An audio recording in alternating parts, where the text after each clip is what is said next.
So let's talk about what to eat after you have your gallbladder removed. So the first thing you want to try to understand is why you had the gallbladder out in the first place. So a couple things will cause gallbladder problems. Number one, estrogen. That could be from birth control pills. Let's say you were pregnant. Let's say you are taking hormone replacement therapy, etc. Number two, high levels of insulin will do that. So a highly refined carbohydrate diet, a lot of junk food, a lot of sugar, and also certain side effects from medications will create gallstones and a destruction of the gallbladder. So whatever you did that could have created that, you want to clean that up. So just because you had your gallbladder out and now you're able to eat certain foods that you didn't eat before and they're unhealthy, you don't want to continue to do that. Simply because the gallbladder problem was just a symptom of a bigger problem. So you really want to clean up your diet. And that's what I'm going to recommend right here, especially if you don't have a gallbladder because you have certain weaknesses that you're going to have to compensate for. The biggest thing is this. So when they remove the gallbladder, they remove the storage pouch for bile. Bile helps you dissolve the fat to help you extract certain nutrients from the fat. Without that, and I'm talking about the storage sac and the concentration of the bile, now you are going to have a deficiency in bile because you no longer can store it. And one point about that is that when you don't have the gallbladder, you don't have the ability to concentrate the bile. In the gallbladder, you're basically concentrating bile up to 20 times.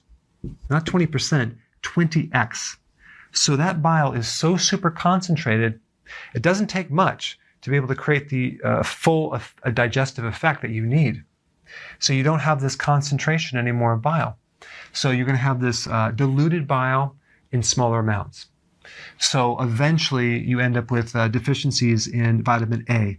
That's the eyes, sinuses, the immune system, vitamin D, the bone, vitamin E, the heart, even your hair needs vitamin E, vitamin K. That's one thing. And number two, lower amounts of omega-3 fatty acids. So that's really important in heart, in vision, in brain, cognitive function, mood. So if you can't absorb these, it doesn't help to take more of them because you're not processing or breaking it down. So what does that mean? It means that you should probably take some purified bile salts. I put a link down below for more information on what I would recommend for that. Now, as far as the symptoms that can occur after they remove the gallbladder, these are some side effects. But I think if you eat correctly and you support what you're missing, I think you can really minimize these effects right here. But number one, gastritis, acid reflux, diarrhea, because what's happening is the liver is making bile and it's trickling down this little duct into the small intestine, even when you're not eating. So it's just kind of constantly draining. And bile is a lubricant for the colon. So it's going to create a laxative effect. But also you could have constipation as well, depending on what's happening. A lot of times when they remove the gallbladder, you develop scar tissue in there, and then that can obstruct the bile even more. And then you have even more of a deficiency. And if you don't have enough bile, you get constipated because there's no lubrication. So you could have either one. Another symptom is anal leakage. Another one is abdominal pain. And realize the microbes in your gut help you recycle bile. 90% of the bile is recycled. So if you have any problems with your microbacteria down here, that can be another reason why you're suffering over here in the production of bile, because they're both connected. Okay, gas, fat malabsorption, we talked about that.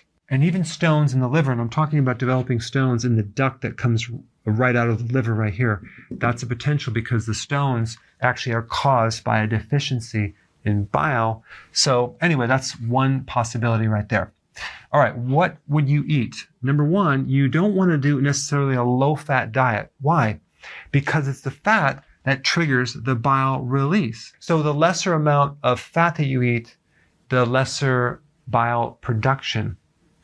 But we don't want to do too much because we don't want to overload the system because you only have a certain amount of bile. And so if you actually have too much fat, you're just going to strain the whole system because you don't have enough bile to digest that fat. So a moderate amount of fat, not a low fat diet, not a high fat, a moderate amount of fat, moderate amount of protein, and low carbs. Why? Because it's high insulin that causes the problem in the first place.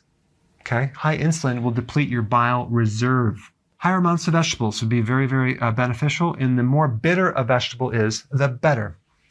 Apple cider vinegar will help you increase the flow of bile through these ducts through here. Fermented vegetables are very, very beneficial. Why?